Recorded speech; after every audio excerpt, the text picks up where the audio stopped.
All four of my love interests betrayed me, but when I lost the will to live, they regretted it.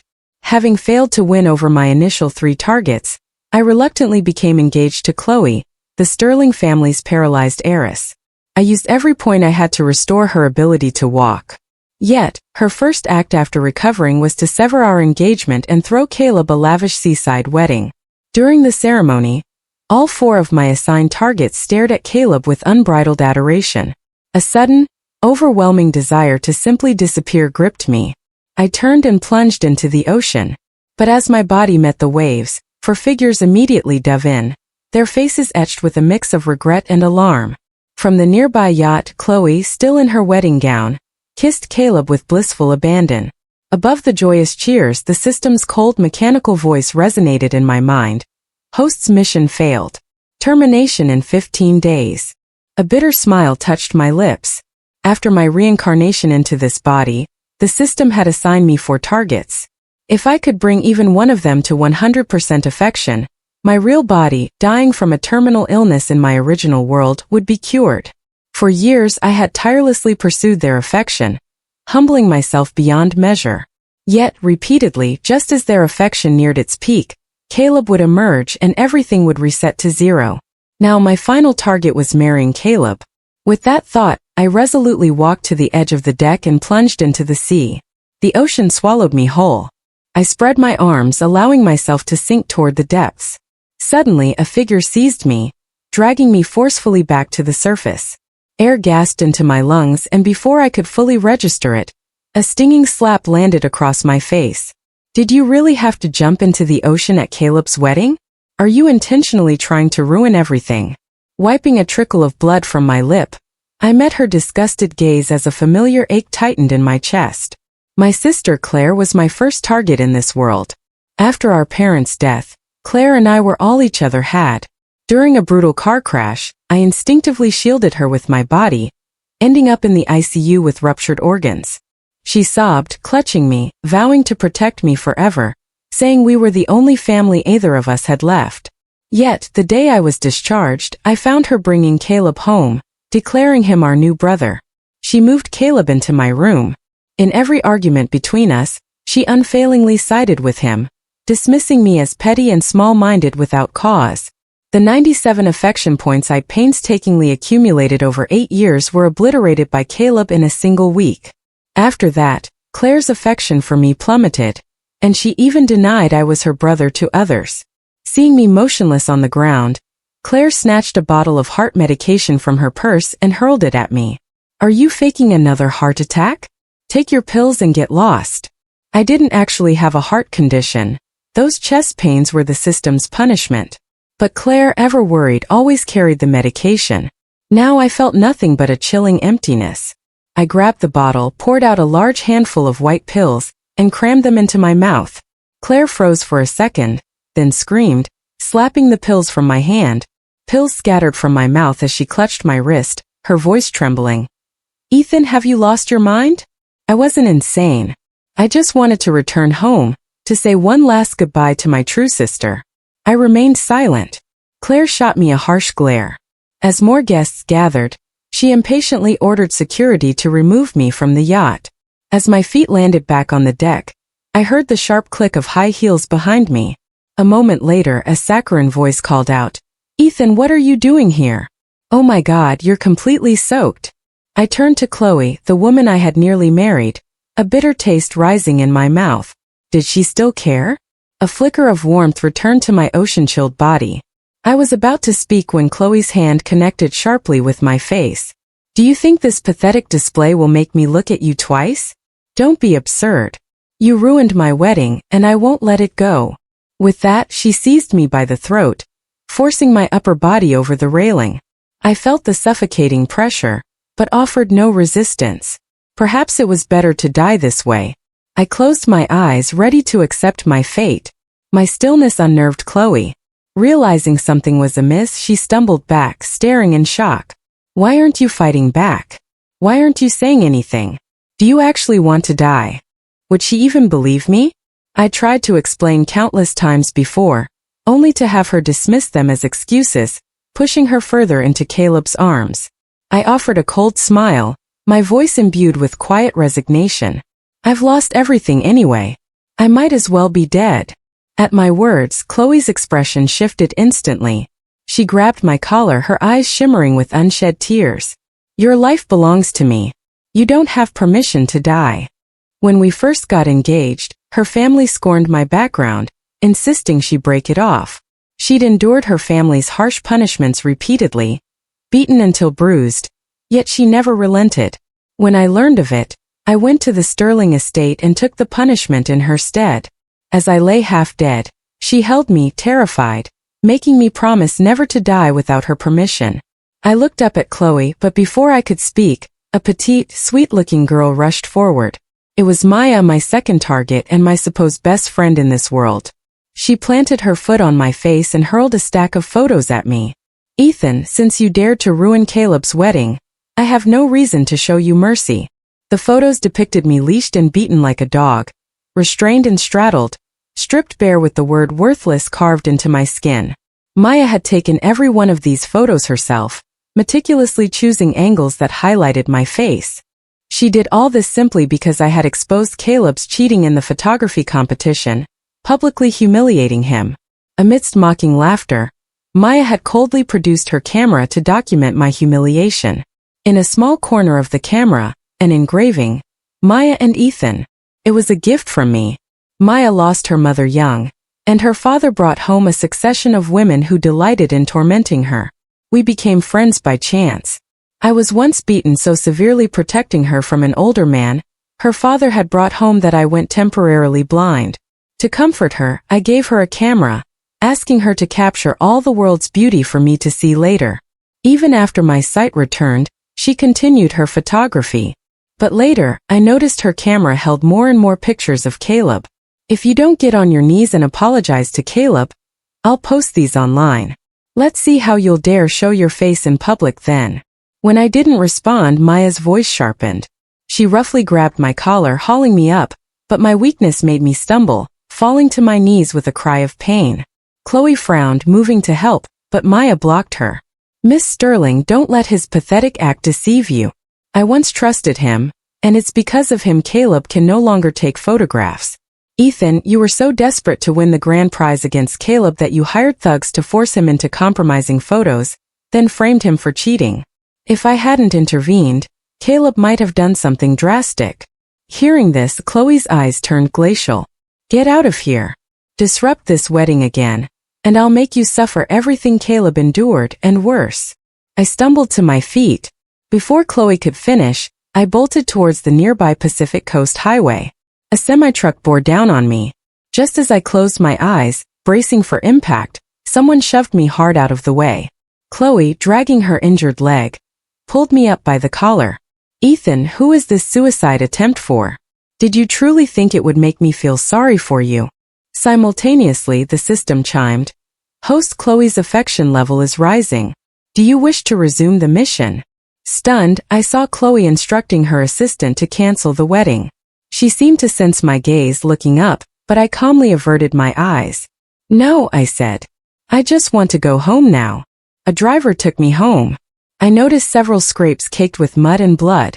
I was about to clean the wounds with antiseptic when the door was violently kicked open.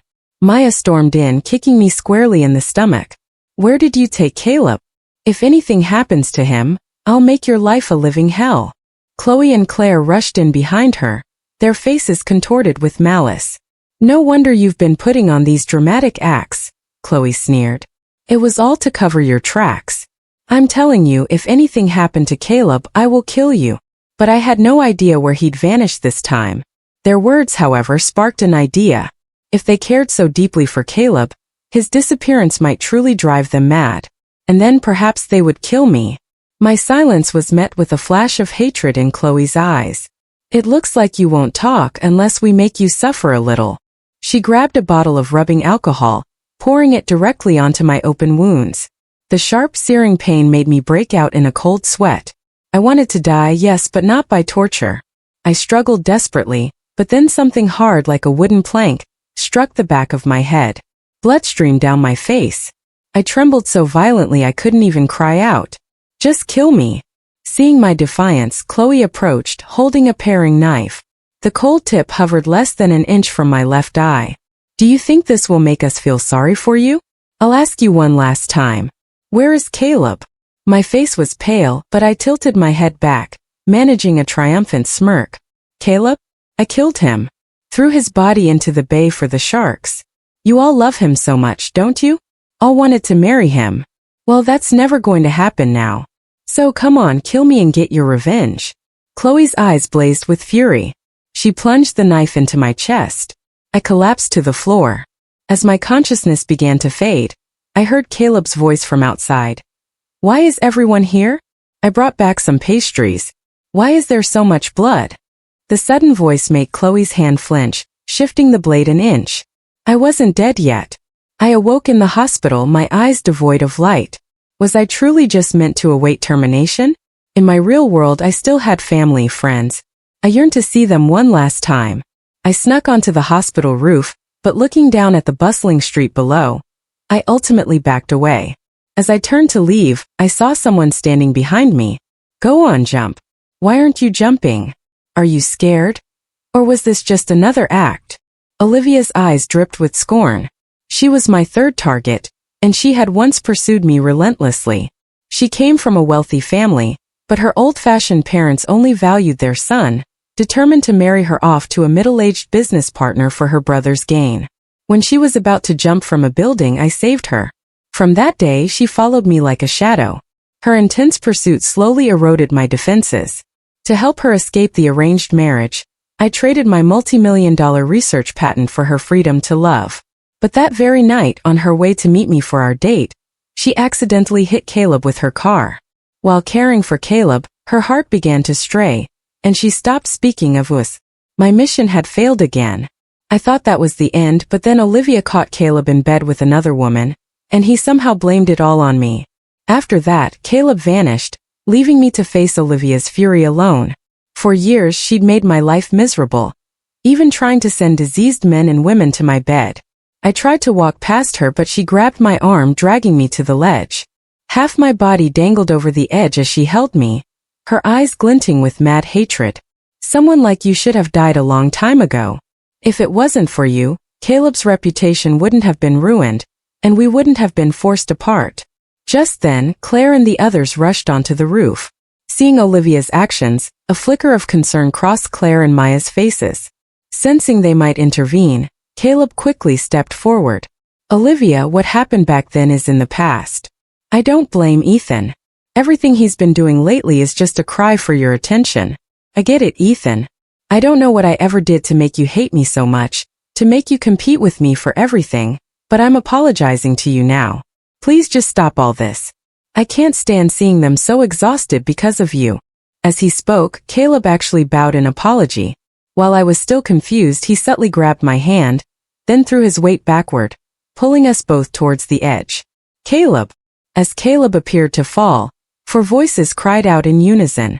In a panic, Olivia shoved me away with all her strength. As I was pushed over the ledge, I closed my eyes peacefully. I could finally leave.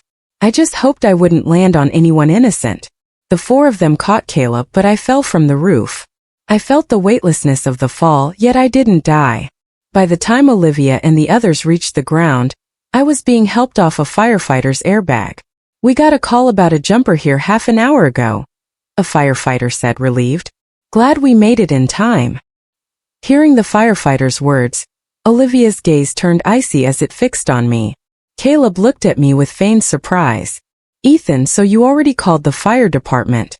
No wonder you were so brave. I really thought you were trying to kill me by pushing me, but I guess you were just trying to scare me, right? But you know my eardrums were perforated when you had those guys beat me up years ago. A fall from this height could have made me permanently deaf. Caleb's face was a mask of lingering fear and hurt as he looked at Chloe, his eyes welling up. I'm not afraid to die. I just can't bear to leave you. But Ethan loves you so much. I'm sure he would take good care of you even if I were gone. Chloe rushed forward, embracing him tightly, then shot me a look filled with venom. Ethan, if anything had actually happened to Caleb, I would never have forgiven you. With that, she lunged, kicking my leg. Those legs, atrophied for so many years, were now fully functional, and the force of her kick made my knees buckle, sending me to the ground. I looked up at Chloe, who stood protectively in front of Caleb with a grim expression. Yet, I was the one who had healed her legs, and she had promised to protect me for the rest of her life. Her legs had been paralyzed in a car accident, making her an outcast in the Sterling family. When we got engaged, a light had sparked in her eyes for the first time. She told me I would be the only one she ever loved. But after knowing Caleb for only 3 days, her heart had changed. Chloe took me back to the Sterling mansion, where the 4 women stared at me with varying expressions. Chloe pulled out her phone, playing a video right in front of me. Ethan, if you hadn't caused that hit and run and left me there, I never would have been paralyzed and ridiculed for all those years. When Caleb gave me this video, he begged me not to press charges, even getting on his knees to protect you. And yet you keep trying to hurt him. Olivia, Claire, and Maya already loathed me for forcing Caleb to leave. Now their glares were like daggers. Any lingering sympathy or concern from Claire and Maya vanished completely. This car belongs to the Anderson family, Chloe said coldly. You should recognize it. Chloe paused the video with a smirk. Though the license plate was obscured, I instantly recognized the custom decals. It was the car Claire had given me, but Caleb had wheedled it out of me soon after I received it. Claire did give me that car, I said, but Caleb took it before I ever had a chance to drive it. As the words left my mouth, all eyes turned to Caleb. His expression had been strange since Chloe played the video, and now his face was as white as a sheet. Chloe, it's true. I've driven that car before. That's how I recognized it in the footage. But I swear I wasn't the one driving it that day. Ethan, you must have taken the car out secretly that day, right? I let out a cold laugh, walking over to Claire, phone in hand. They might not know, but you do. You know it's impossible for me to have driven that car. As if sensing my utter despair, Claire bit her lip and under the others' confused stares slowly nodded. On the day of the accident, Ethan was not the one driving the car. A wave of shocked glances immediately fell upon Caleb. Besides me and Claire, the only other person who could have driven that car was Caleb. Caleb stared at me silently for a long moment, then suddenly broke into a smile. If Ethan says I was driving, then fine, I was driving. Chloe, even though I wasn't the one who crippled you, I'm willing to atone for it. He ran into the kitchen, grabbed a knife and plunged it into his own leg. For figures blurred past me and blood went flying. Chloe, Claire, Olivia, and Maya had all tried to grab the blade with their bare hands. Seeing the deep cuts on their hands, tears streamed down Caleb's face. Was it worth hurting yourselves for me? You're the most important people in the world to me. I don't want you to hate me. I'd rather lose my legs than lose your trust. Chloe, I swear I wasn't driving that day. Chloe ignored the gash on her own hand, pulling Caleb into a tight embrace. Caleb, of course I believe you. Please don't do anything foolish. If anything happened to you, I wouldn't want to live either. Caleb's eyes landed on me. But as long as I'm around, Ethan will keep pulling these stunts to get your attention. He's my half-brother after all. I don't want to see him get hurt. Hearing this, Chloe picked the knife up off the floor and walked over to me. You want to die so badly?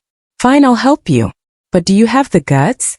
Everything you do is just to get our attention and make us hate Caleb. I can overlook the fact that you're the reason I was paralyzed, but I will not let you hurt Caleb again. The knife glinted under the light. I took it without hesitation, aiming it at my own heart. But the moment the tip touched my skin, an invisible force repelled it. The system was blocking me. I didn't understand why. Instead, I slashed the blade across my wrist. Blood poured from the wound. Claire stumbled over to me, her eyes red with panic. She tried to stop the bleeding, but Chloe and Olivia held her back. Claire, if he really wanted to die, he wouldn't have just cut his wrist, Olivia said. He's just trying to make us feel sorry for him, she added with a sneer. I bet if we leave him alone for 5 minutes, he'll run to the hospital himself. After all, this is the guy who calls the fire department before he jumps off a roof. As my vision blurred, I saw a triumphant smirk on Caleb's face. The system chimed. Congratulations, host. Claire's affection level has reached 50%. Reward, 500 points. Would you like to exchange them for clear evidence from the accident scene? Yes. And then everything went black. When I opened my eyes again, a worried face hovered above me. It was Claire, her expression complicated, a mixture of guilt and regret in her eyes.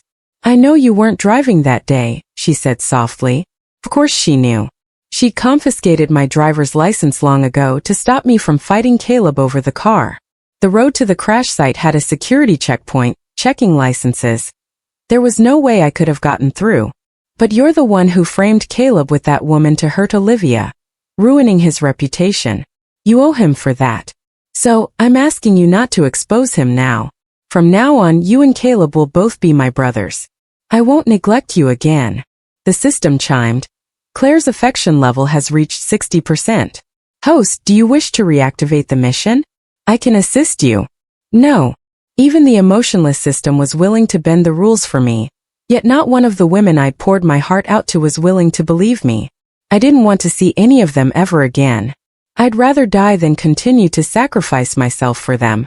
I'm going to expose him, I said, my voice cold. I'm going to ruin him. Claire's face grew pale, a pleading look entering her eyes. Why? Mom and Dad are gone. Besides us, Caleb is the only family we have left. Are you really going to push him to the brink? Family? I scoffed. If I told you he was the one who killed Mom, would you still call him family? Claire froze, shaking her head in disbelief. That's impossible. Caleb is too kind to do something like that. I know he's Dad's illegitimate son, but that was an accident. He never asked to be born. As Claire continued to defend him, I sent a video file to her email. I had used my 500 points for the truth about Chloe's accident. This was a bonus gift from the system. The video showed a young Caleb sitting with a woman, watching with venomous eyes as our mother played with me and Claire. I wish she would just die, the young Caleb said. Then my mom could be with Dad, and I could be a real Anderson. As our mother anxiously called out our names, he suddenly threw a thick branch at her feet, tripping her and sending her falling into the pond. In addition to the park security footage, there was also a montage of the 5 years of agony I endured alone. She looked up, her face ashen, utterly speechless. She knew I had no reason to act when alone, meaning all that suffering was real. That was the price for your health. It wasn't a real illness, so no hospital could ever diagnose it. She opened her mouth, her voice raspy as she spoke my name. Eve. Caleb told me you were a player, that everything you did for me was just part of a mission. He said the system cured my illness, that it cost you nothing. Why is it that you believe every word he says, but you won't believe a single thing from me? I cut her off with a cold laugh. It's true I was on a mission, but many of the things I did were because you were my sister, and I genuinely wanted to help you. Ethan, I don't know what's wrong with me. I'm so sorry.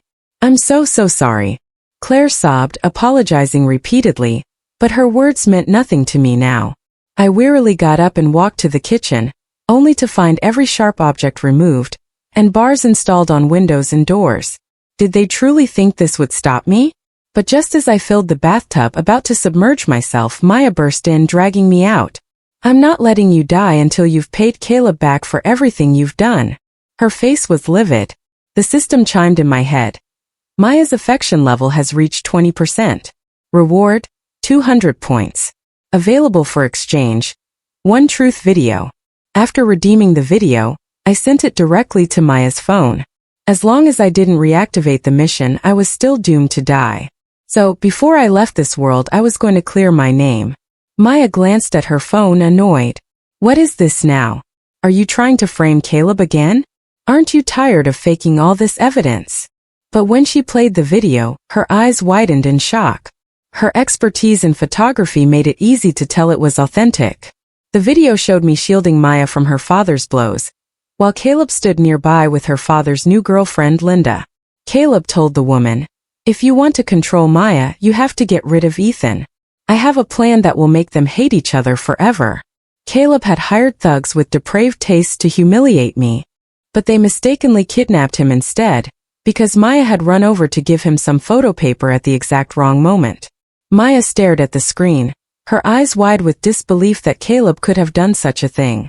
The video continued, showing a second clip of Caleb cheating during the photography competition.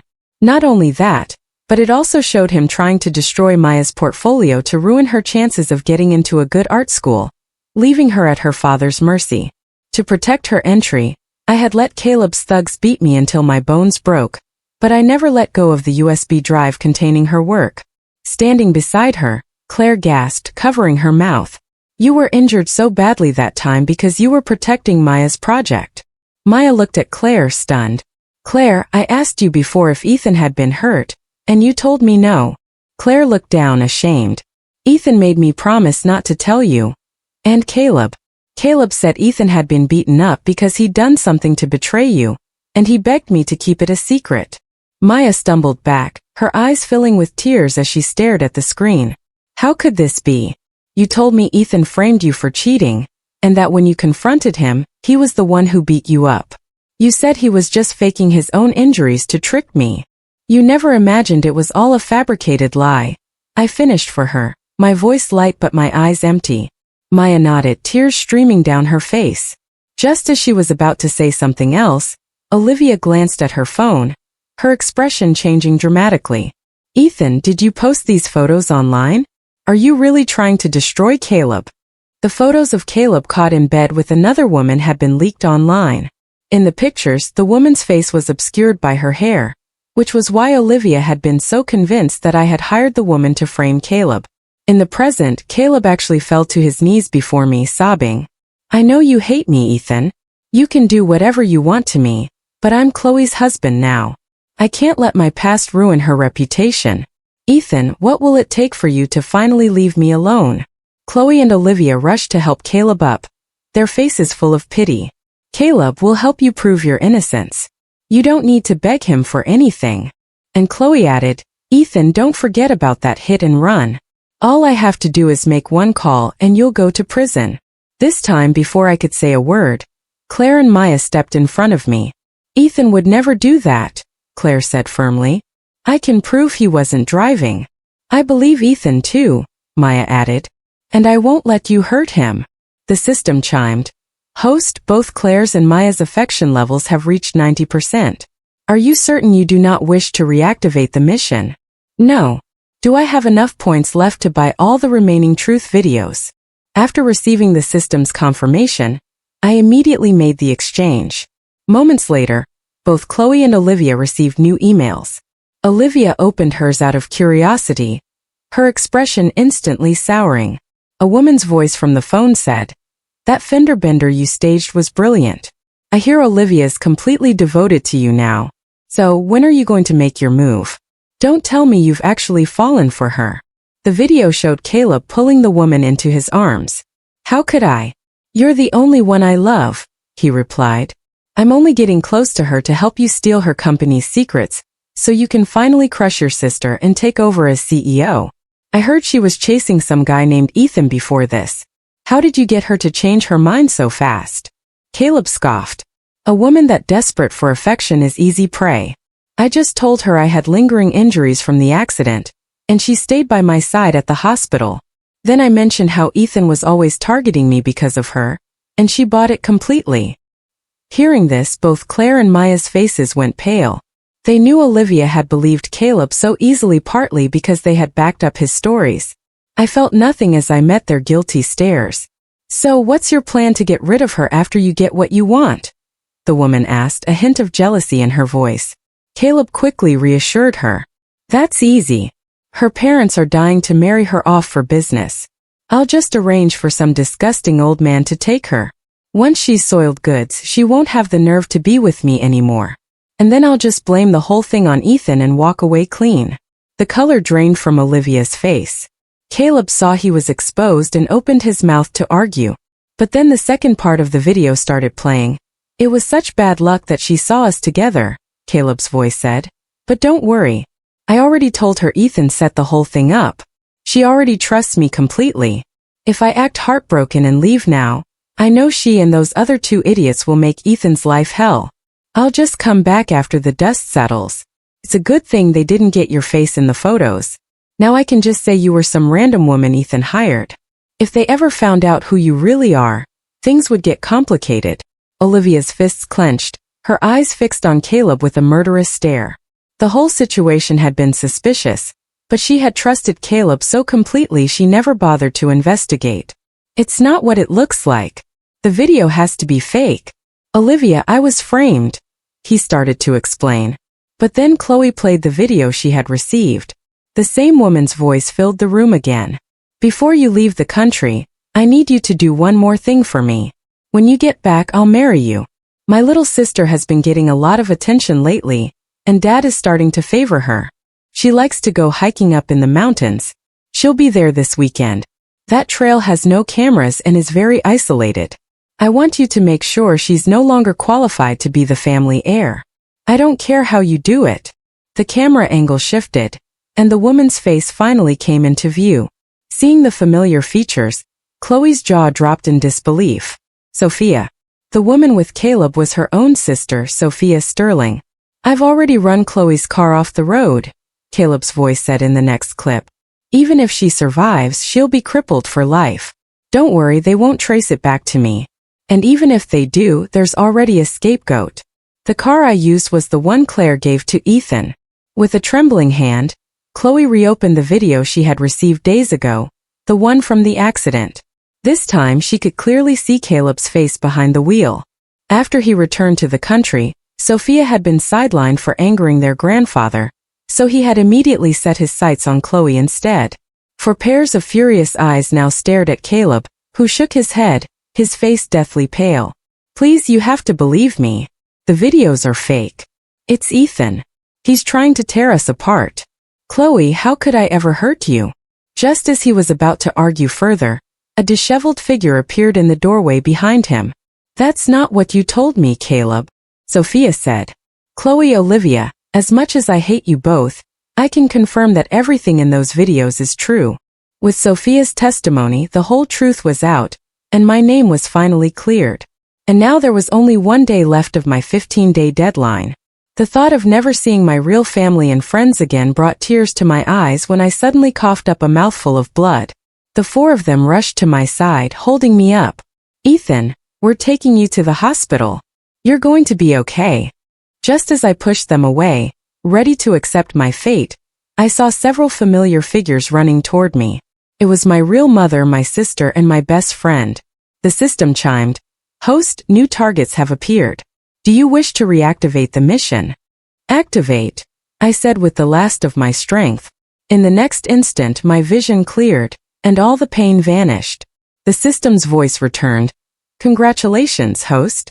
All 3 targets have reached 100% affection, preparing for return to original world. Then familiar voices. Ethan, please wake up. My affection for you is at 100%. I know it is. Why isn't it working? Ethan, if once isn't enough, we'll try again. I'll give my own life if that's what it takes to bring you back. Ethan, we promise we'd be best friends forever. You can't break your promise. Hearing those familiar voices, I struggled to open my eyes. Mom, sis Lily, I'm back. A month after coming home, my body made a full recovery. Simultaneously, the system's voice echoed in my head one last time. Congratulations, host, on completing your mission. I will be departing shortly. As a farewell gift, I leave you with this. A series of images flashed before my eyes. After my death in that world, Claire sold everything she owned, desperately seeking a way to bring me back. But in the end, she was left with nothing. I never returned. The health I had given her was stripped away. Claire got into another car accident, but this time there was no one to shield her. She lay there, feeling the agony of ruptured internal organs. The chronic pain from her injuries made her wish for death daily. Maya was locked in that dark basement by her father again, clutching the camera I had given her. With me gone, her fate of being beaten by her father and his girlfriends returned. She lived in constant torment, this time with no one to protect her.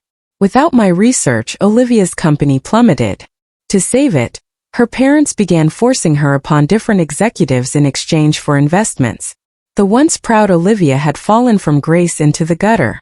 She woke screaming my name from nightmares every night, hoping I would come and save her. As for Chloe, her legs became paralyzed again soon after I was gone. Despite seeing countless specialists, She was told she would never walk again. The shareholders who had supported her all defected to her sister, Sophia. Having lost everything, Chloe faced even worse torment than before, sometimes struggling just to find enough food. A few months later, the four women managed to meet. They captured Caleb, locking him in a basement where they subjected him to every torment I had ever suffered. When Caleb was on the verge of death, the four women knelt on the floor, clutching old photos of me and weeping. "Ethan, I know I was wrong," Claire choked out. "Please come back. You're the only family I have left." As she spoke, she coughed up dark blood, her breathing growing faint. Maya clutched a paper airplane we had made as kids, her eyes swollen and red. "Ethan, we were supposed to be friends forever. I broke my promise and I lost you." Every word she spoke sent a jolt of pain through her broken bones, her face growing whiter with the effort. Olivia's body was covered in bruises. No longer useful to her family, she had been thrown out and now sold her body to survive. "Ethan, the only reason I'm still alive is for the chance to see you one more time. Please, I'm begging you. Come back." The engagement ring Chloe and I once shared slipped and fell. She tumbled out of her wheelchair, scrambling desperately across the floor to grab it. "Ethan, we're still going to get married, right? I'll wait for you forever." Her legs had atrophied to nothing more than skin and bone, a horrifying sight. The images faded. I let out a long sigh and smiled as I walked toward my mom and sister, who were finishing dinner. "Look what I brought. Where's Lily? I thought she'd be here already. She loves Mom's cooking." Just then I heard skipping footsteps behind me, and Lily walked in carrying a big cake. "I was getting your birthday cake. Of course this thing was heavy. See, it's your favorite flavor. We didn't forget." Surrounded by laughter, I blew out the candles and made a new wish. I wished for my family and friends to be happy and safe, and for the people from that other world to disappear from my memory forever.